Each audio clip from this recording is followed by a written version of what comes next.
سب کا رخ آخرت کی طرف پھیرو کہ اے دنیا کے انسانوں، اصل زندگی تو آخرت کی ہے، یہ دنیا اصل نہیں ہے۔ ہاں، آج ہیں کل نہیں۔ کتنے ہیں جن کا کفن بازار میں پہنچ چکا ہے، انہیں پتہ بھی نہیں ہے۔ وہ مرنے والے بوڑھے نہیں جوان بھی ہیں، بیمار نہیں تندرست بھی ہیں، غریب نہیں امیر بھی ہیں، فارغ نہیں مصروف لوگ بھی مرتے۔ کتنوں کا آخری مہینہ چل رہا ہے، کتنوں کا آخری ہفتہ چل رہا ہے، کتنوں کا آخری دن چل رہا ہے۔ اگلا جمعہ نہیں ملے گا۔ ہر اذان بہت ساروں کی آخری اذان ہوتی۔ ایک صحابی نے عرض کیا، حضور مجھے نصیحت فرمائیں۔ آپ نے فرمایا نماز پڑھو تو یہ سمجھ کر کہ زندگی کی کون سی نماز ہے؟ آخری نماز۔ وہ مر جانا ہے، وہ یہ سب کچھ چھوڑ جانا ہے، یہاں رہنا نہیں ہے۔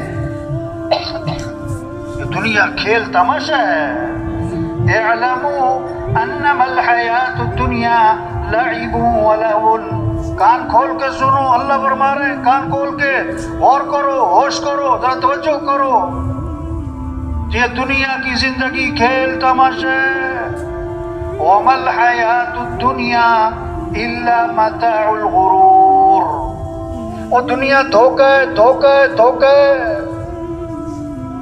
آج ہنس رہے کل رو رہے، آج کے جوان کل کے بوڑھے، آج اکڑ کے چل رہے کل کمر جھکی پڑی۔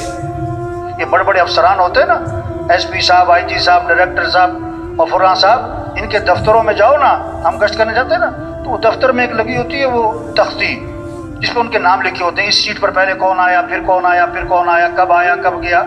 میں نے اس کا نام رکھا عبرت والی تختی۔ ان سے پوچھو نا بھائی یہ پہلا نام کدھر ہے؟ کہتے وہ تو مر گیا۔ ہاں، وہ دوسرا کدھر ہے؟ کہ جی وہ بھی مر گیا۔ یہ تیسرا کدھر ہے؟ کہتے وہ بھی مرنے والا ہی آج کل، اسی سیٹ میں بیٹھتا تھا، مر گئے۔